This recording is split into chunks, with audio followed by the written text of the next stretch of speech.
Hello दोस्तों, आप सभी कैसे हैं। मैं आशा करता हूं कि आप सभी मस्त होंगे।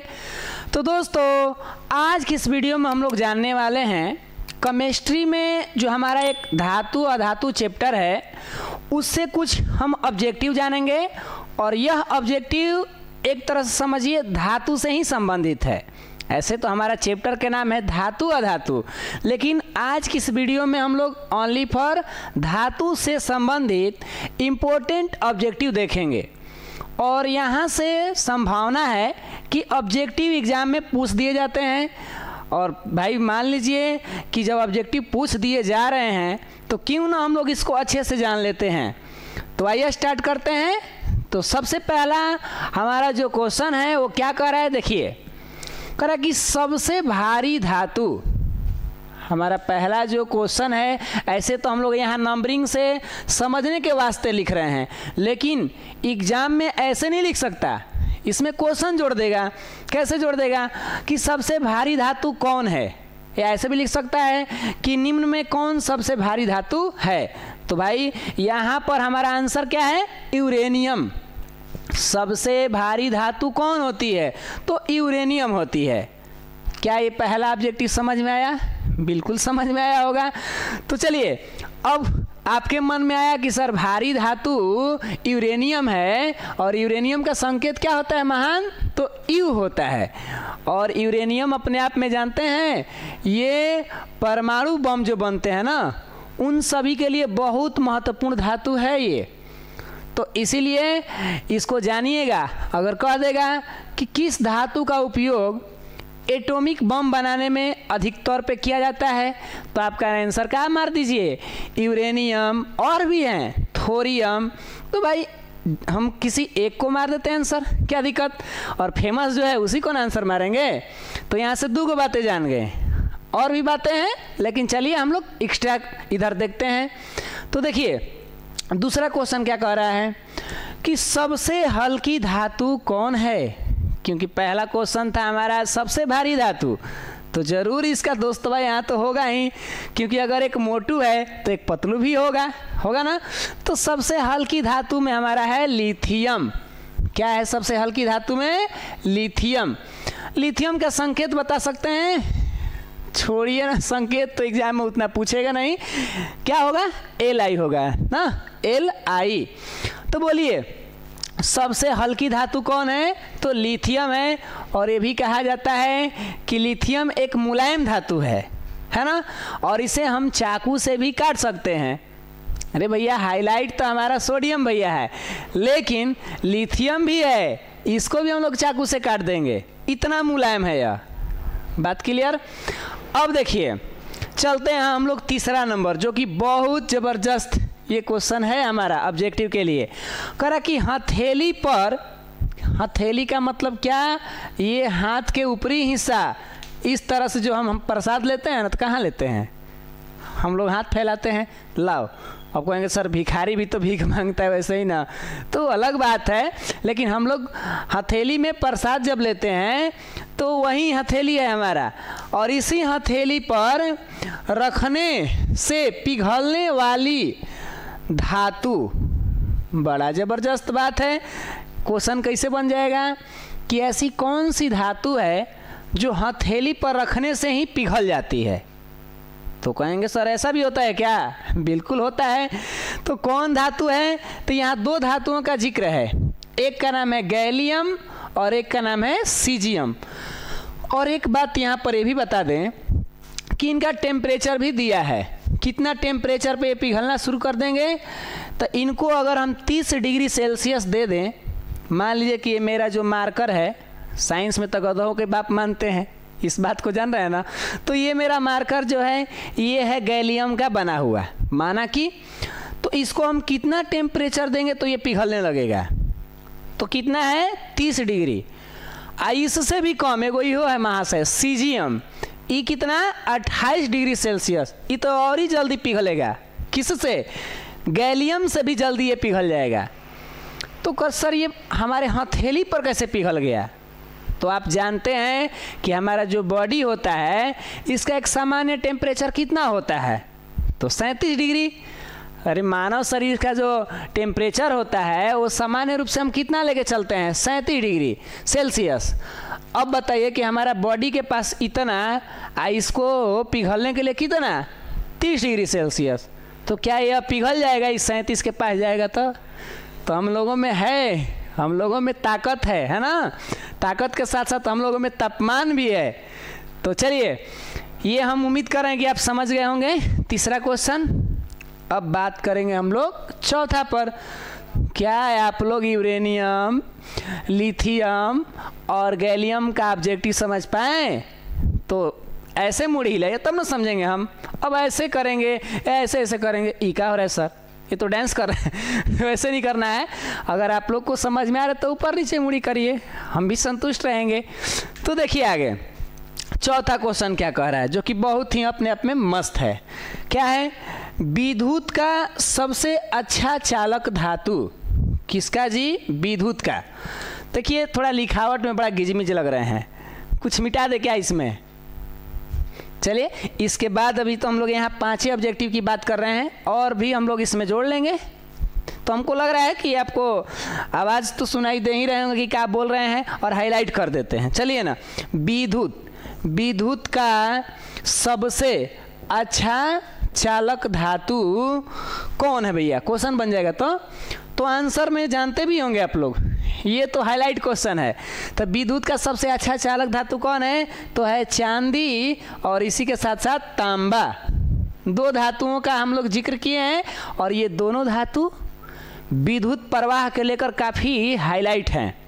यानी हम लोग चांदी का तार में और तांबा के तार में लाइन प्रवाहित करें ना तो बहुत ही फास्ट जाएगा।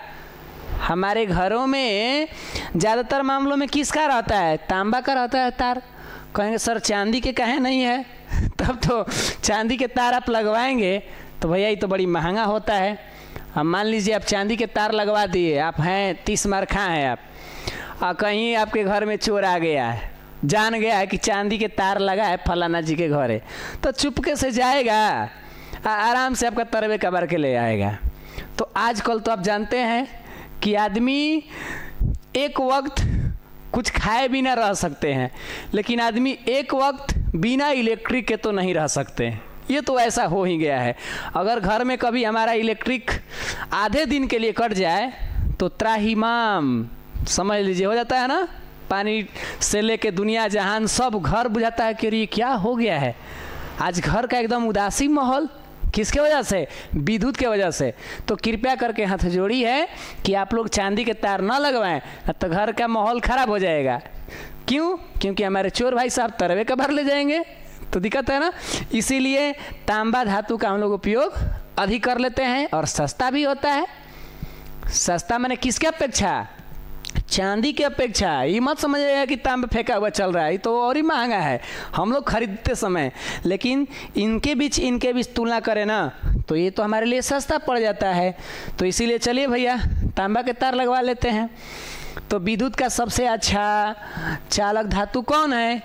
तो हमारा आंसर होगा चांदी और तांबा। तो आइए अब पहुंच रहे हैं 5वां पर। क्या ये चारों बातें समझ में आई है? बिल्कुल आई होगी। तो 5वां क्या कह रहा है कि ऊष्मा का सबसे कम चालक धातु किसका जी? ऊष्मा ये कौन सुषमा के बहन है क्या? ना, ऊष्मा का मतलब हीट होता है, हीट का मतलब गर्म। तो हम समझना चाहेंगे कि क्या धातु में ऊष्मा जाता है? तो धातु अधातु चैप्टर में तो पढ़े होंगे। धातु का एक विशेष गुण होता है कि धातुओं में ऊष्मा का प्रवाह होता है ना, एक गुण है। तो उसी में से पूछ रहा है कि ऊष्मा का सबसे कम चालक धातु, यानी ऐसा कौन सा धातु होगा जिसमें ऊष्मा बहुत कम तरीका से जाएगा, माने जल्दी फास्ट नहीं जाए। मान लीजिए कि ये मेरे पास कोई धातु है, मार्कर है ये। तो अब मान लीजिए हमने यहाँ पर इसको मोमबत्ती से आग से जलाया और अपने हाथ से इसको पकड़े हुए हैं, तो इसमें धीरे धीरे धीरे धीरे धीरे धीरे आएगा। तो कहें कि बड़ा कम नहीं आ रहा है। तो ऐसा कौन सा धातु है जिसमें बिल्कुल बहुत कम जाए सभी धातु के तुलना में? तो यहाँ पर आंसर बन गया क्या? लेड और पारा। लेड तो जानते ही आप लोग, शीशा जिसको बोलते हैं। इसे पिछले वाले वीडियो में हम लोग धातुओं का अयस्क के बारे में जाने थे और वहाँ पर इन सभी का नाम कुछ कुछ का आया था। तो उस वीडियो को देख लीजिएगा, डिस्क्रिप्शन में लिंक मिल जाएगा, क्योंकि ऑब्जेक्टिव के लिए वो भी वीडियो बहुत मस्त है ना। तो चलिए अब बताइए, ऊष्मा का सबसे कम चालक धातु कौन है?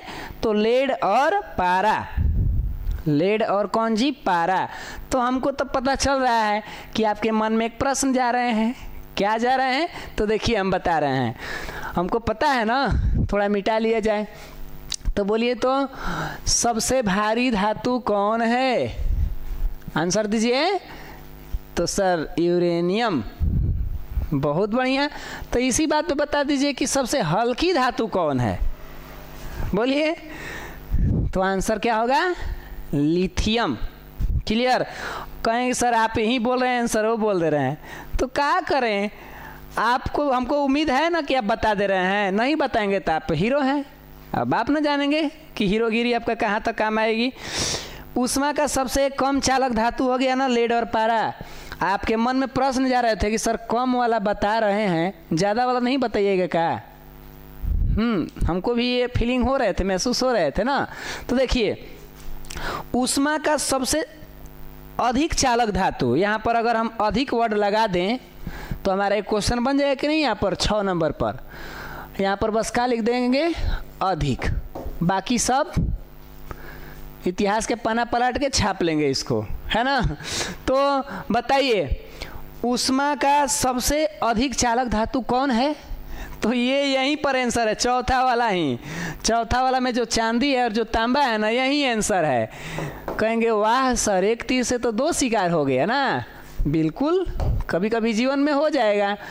तो चांदी और तांबा ये वही धातु हैं जिनमें इलेक्ट्रिक भी बहुत फास्ट जाता है और इनके अंदर ऊष्मा भी बहुत तीव्र गति से जाता है। अगर हमारे पास ये चांदी का कोई छड़ है, इसको पकड़ के गर्म करेंगे ना, इतना तीव्र गति से इसमें ऊष्मा आएगा कि आदमी का हाथ तुरंत जल जाएगा। चांदी पर कभी कभी एक क्वेश्चन बनता है एक्स्ट्रा नॉलेज के लिए कि ऐसा कौन सा बर्तन है जिसके अंदर हम चाय रखें तो बहुत जल्द ठंडा हो जाएगा। वाह सर, क्वेश्चन तो बड़ा मस्त है। मान लीजिए मेरे पास एक कप बना रहे हैं, सपोज। अब तो कौन दुनिया के कप बनाया जाए जी। मान लीजिए ना, ये कप है हम लोग का, थोड़ा विदेशी कप बना रहे हैं हम लोग ऐसे। चलिए इस तरीक़ा से कप है ये, पीने वाले चाय पीने के लिए। अब मान लीजिए यार आपको दूसरे टाइप के दिख रहे हैं, लेकिन हमने बना दिया। अब ये हमारे कप जो हैं चांदी के हैं। ऐसे तो पता ना हम लोगों को चांदी के कप को ये मिलेंगे, हमको तो नहीं मिले अभी तक पीने के लिए, लेकिन क्या पता फ्यूचर में मिल जाए। मेहनत है ना। अब देखिए, इसके अंदर हम जैसे ही चाय डालेंगे ना किसी दूसरे कप के अपेक्षा, तो क्या होगा? जो ऊष्मा है, ये सुषमा के जो बहन थी ऊष्मा, अंग्रेजी में इसको क्या कहते हैं? हीट। देखिए भाई, किसी का सुषमा नाम होगा तो हम पर गुस्सा नहीं होंगे, क्षमा चाहते हैं, ये ट्रिक याद रखने के लिए बोल दे रहे हैं ना। तो क्या होगा कि ये जो चांदी का कप हो गया और इसके अंदर जो डाल दिए हमने, क्या चाय डाल दिए। तो अब बताइए कि चाय तो गर्म है, गर्म चाय, और जैसे ही इसमें डालेंगे तो पूरा उसका गर्माहट यानी ऊष्मा तुरंत इस कप के चारों ओर फैल जाएगा। बिल्कुल। और हमारे वातावरण में जो है, वातावरण हवा के संपर्क में आएगा। ये कप जो है किसके संपर्क में है? हवा के। और गर्म चीज़ें जो होती है कहाँ होती है? बाहर निकलती है या ऊपर उठती है। गर्म हवा हो या जो भी गर्म चीज़ें है, सिद्धांत है साइंस का कि हर गर्म चीज़ें जो होती है ना, वो क्या होती है? ऊपर उठना चाहती है। बिल्कुल। अब बताइए कि यहाँ पर क्या हो रहा है कि वायु संपर्क होगा इसका और तुरंत इसका ऊष्मा बाहर निकल जाएगा। तो इसीलिए यहाँ से क्वेश्चन बन गया कि ऐसा कौन सा धातु का बर्तन है जिसमें चाय बहुत जल्द ठंड हो जाती है? तो आंसर होगा चांदी। क्यों? क्योंकि इसके अंदर ऊष्मा का प्रवाह बहुत तीव्र होता है। क्या इतना बातें समझ में आया? और ऑब्जेक्टिव जानेंगे। अब तो बहुत से ऐसे ऑब्जेक्टिव हैं भाई, कितना हम बताएं, लेकिन कुछ भी आए थे। और एगो दूगो जो हाईलाइट है उसको भी बोल देते हैं, और आप लोग जानते भी होंगे, फिर भी रिवाइज कर लेते हैं ना। तो केवल पूछ ही दे क्या, बोलिए, लिखने से बेटर है कि हम पूछ ही देना चाहते हैं। तो बताइए, तब पूछ रहे हैं और हल्का भी है। तो किस धातु को हम लोग चाकू से काट सकते हैं? तो हमारा फेमस आंसर क्या होता है? सोडियम।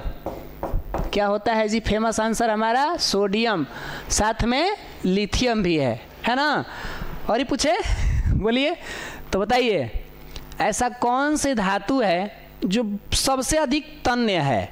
तन्य का मतलब उसको खींचकर तार बनाए, इतना पतला तार बनाए कि दूसरे धातु को बनाएंगे तो जल्दी ही टूट जाए। तो बता दीजिए आंसर। हाँ, कुछ लोग आंसर बता रहे हैं, बहुत अच्छा। तो सबसे तन्य धातु में क्या बता रहे हैं कुछ लोग? सोना। और इसी के साथ में है कौन? तो एंड में चांदी। अब देखिए यहाँ पर हम हिंदी का प्रयोग करेंगे, मिस्टेक है यहाँ पर, और लिख लिया जाए। तो बोलिए सबसे अधिक तन्य धातु कौन है?